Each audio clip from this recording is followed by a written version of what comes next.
Paramahamsa Nithyananda Swagatam Jivanmukti-pradam devam Sada Shiva Samarambam Jnana Sambandacharya Madhyamam Asmadacharya Paryantam Vande Guru Paramparam. The first question today is from Rekha Tirupur, who's asking Swamiji, I recently read from a website at the Shiva temple in Tepperumannalu, Tanjavur district of Tamil Nadu, hordes of devotees witnessed a miracle of a cobra doing pujarchana for the Shivalingam with bilvam leaves. This miracle was witnessed on the solar eclipse day. How is this possible? Do animals also have sacred sentiments and the ability to feel connected to the higher source? The news article is enclosed with the pictures.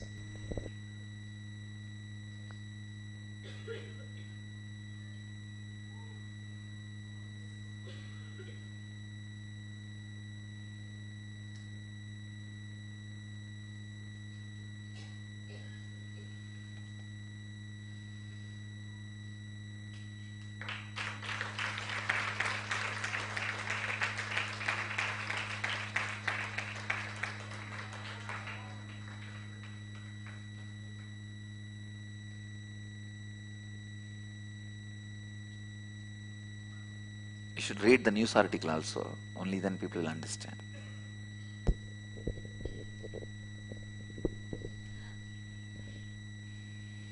A miracle was witnessed last month on Jan 15, 2010, the solar eclipse day. At the Shiva temple in Tepperumanallur, Tanjavur district of Tamil Nadu, hordes of devotees witnessed a miracle of a cobra doing pujarchana for the Shivalingam with bilvam leaves. The main deities at the temple here are Vedanta Nayagi Shakti with Vishwanatha Swami Shiva.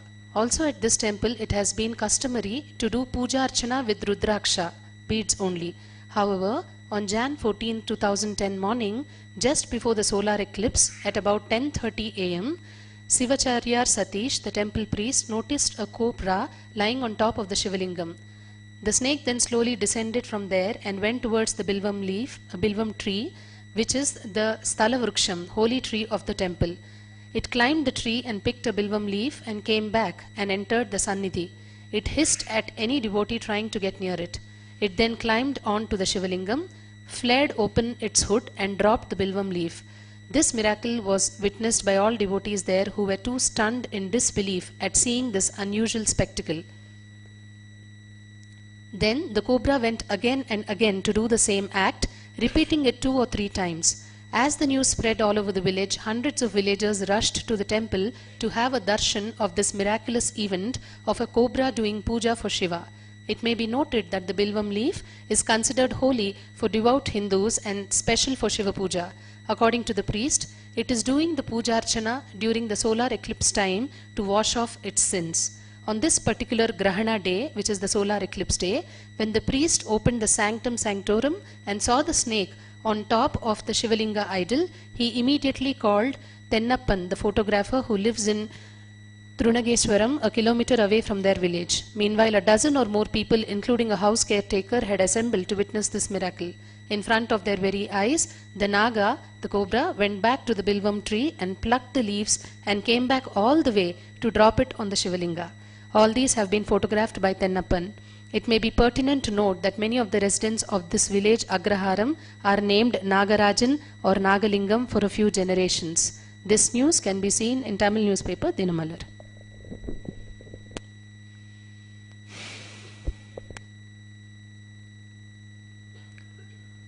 First thing you need to understand,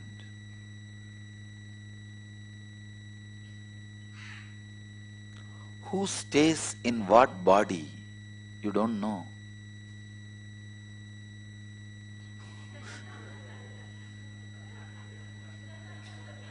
They keep the doors open. If he wants to leave, he can leave. I don't think because he knows the way he came. It's open. Even otherwise, keep the doors open. You don't know. Please understand. Sometimes the extraordinary souls, the higher conscious souls, gets into the animal bodies. I can give you one example from my own life. Almost for 3 months, 2 birds in Biddi, every day morning they will bring the fresh leaf or a bamboo leaf and drop on my head. Not one day. Please understand. The same 2 birds. I changed place. I tried to sit in Chitsabha. They'll come to Chitsabha. I'll try to go to Rajya Sabha. They'll come to Rajya Sabha. They don't see the board where the satsang is going to be. And I'll sit in the temple. They'll come to temple. Almost 3 months.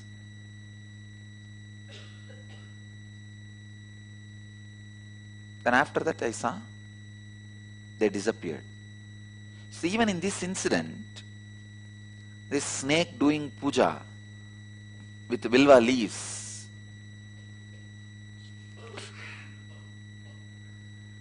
Please understand.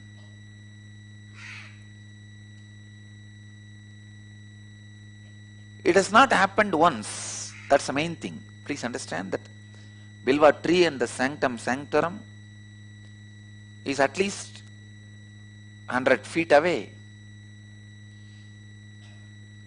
I know the temple. Bilva tree is the temple tree, holy tree in the temple. Say, one more thing, Bilva tree has thorns.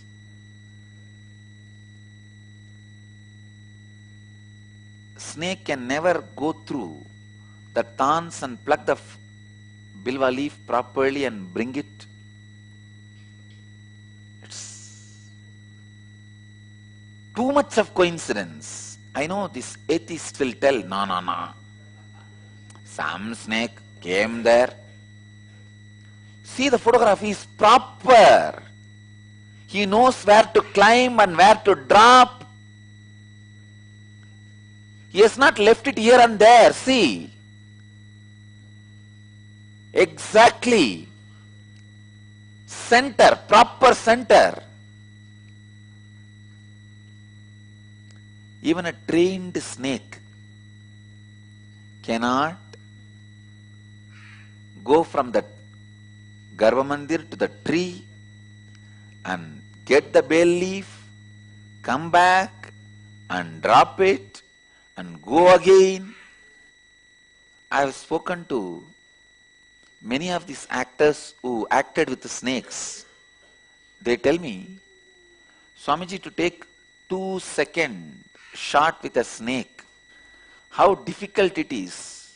We know, they say, to take 2 shots with a snake, 1 snake dies.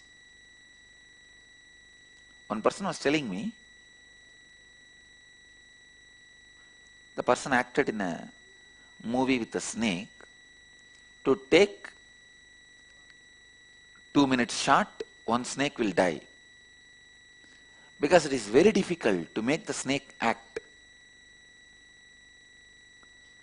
So a snake, and there are clear photographs, the hole through which he comes inside, the Garbha Mandir. See, when the priest saw he was already in the Garbha Mandir, then he called the photographer. Then this guy, after doing the archana, he went out and picked the bilva leaf and came back. When he is again entering the Garbha Mandir only, we are seeing the photograph. This photo is when he is second time entering the Garbha Mandir. This cannot be taken as coincidence. And he is going into the Garbha Mandir, holding the leaf, holding the bilva leaf properly in the mouth. One more thing, snakes cannot hold something in the mouth and move freely. They can either swallow and move, or stand and swallow. They cannot be holding something and moving because their mechanism is such, only when their mouth is tight, their body will be very tight for them to move, make a move. Please understand, a snake can never bite while it moves. If it bites, it cannot move at that moment of biting. For example, you have to make your fist strong, tight to kick. The structure itself is such, it has to make its mouth tight, only then it can pull its body. So holding a leaf and moving can never happen as a natural way of movement for a snake. And one more thing, snake cannot move in a very smooth surface. You can see that whole Garbhamandir is full of oil. Snake cannot move in oily surface. Usually in villages, if you want, when they want to protect themselves from snake, they pour oil on the floor. Oil and turmeric powder. Camphor. Oil, turmeric powder, camphor, all these smells, snakes cannot tolerate. But a Garbhamandir which is full of all these three, oil, turmeric powder, camphor, snake can so freely move and goes and drops in right place. I don't think this can be coincidence or trained snake. Even trained snake, please understand, you need a snake charmer who should be continuously guiding after every 2 minutes what this fellow has to do. But here nobody is guiding. That fellow walks up straight to the right spot and drops the leaf, goes back again. And I don't see any morphing in this photograph or any other cheating, because the leaf is holding in the mouth while he is coming into the Garbhamandir, and the leaf is dropping is same. So he goes up with that leaf. I tell you, it cannot be coincidence or just a vague thing. Surely the snake must be a rishi or a Gandharva or a sage doing puja to Mahadeva, to Shiva. In Ramana Maharshi's life it has happened. One cow Lakshmi lived with him for years, will give birth to a calf exactly on his birthday. Exactly on his birthday. As a law, animals don't have that ability to feel connect or the sacred sentiments. But as exemption, they do have. Law itself says very clearly there is exemption. There is a law because there is exemption. I tell you, animals can experience sacred sentiments. I can put it in this way. When they experience sacred sentiments, they become more than human being. When human beings don't experience sacred sentiments, they are less than animals. And animals do experience sacred sentiments. It is possible.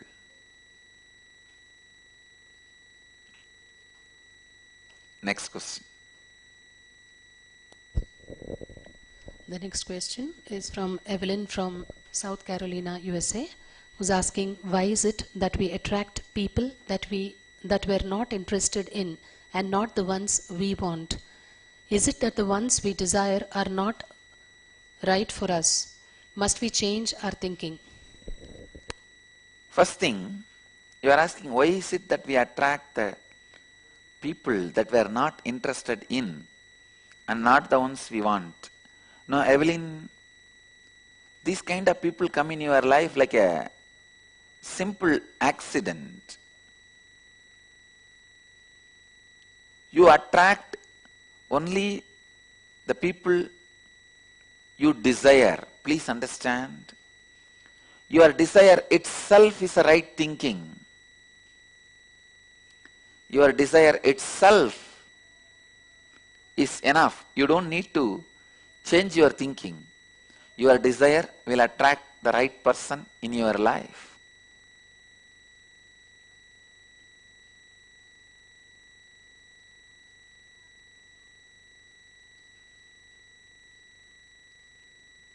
So,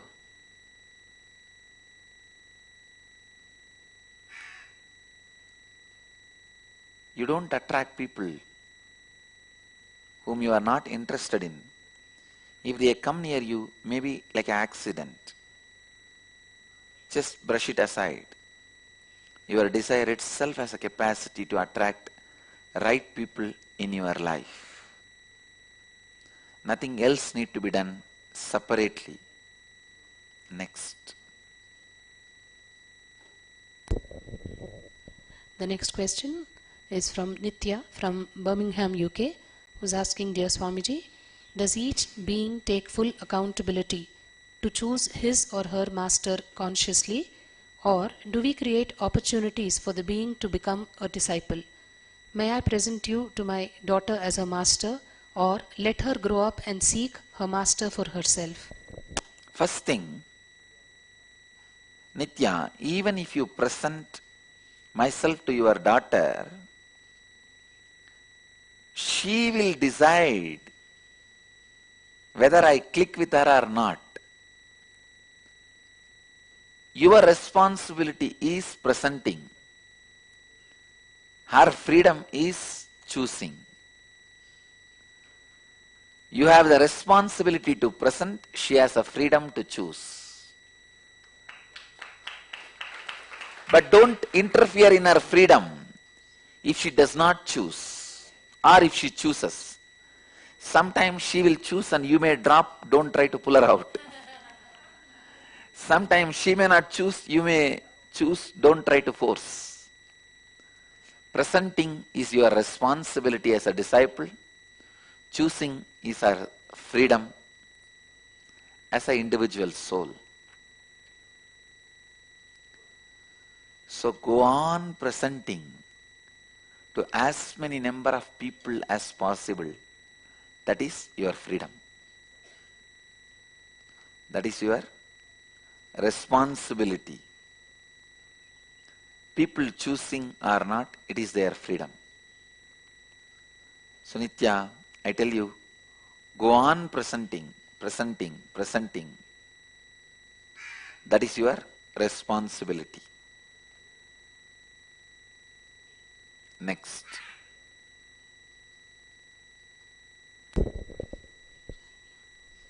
The next question is from Shalini Ahmedabad, who's asking, how can I make peace with my own body image, beauty or lack thereof? First, make the body yogic body.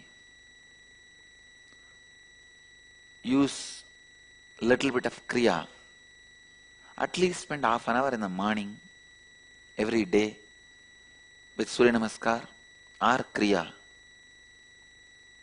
I am surprised.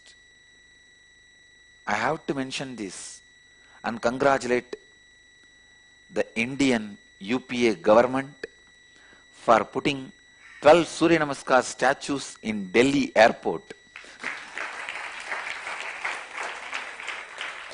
No, you can see this is the statue presenting all the 12 poses of Surya Namaskar.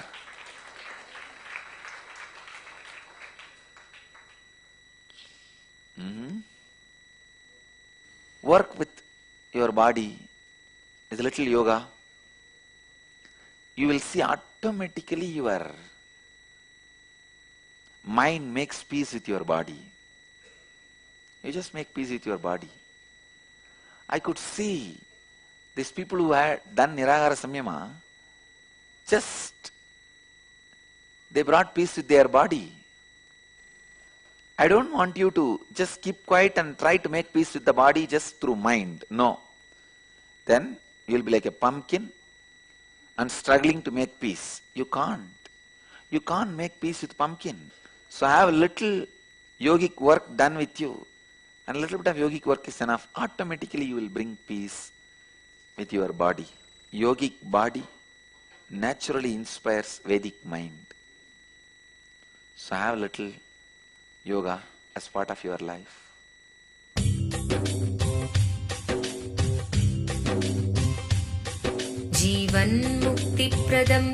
Paramahamsa Nithyananda, a rare living incarnation, is named among the world's 100 most spiritually influential personalities today.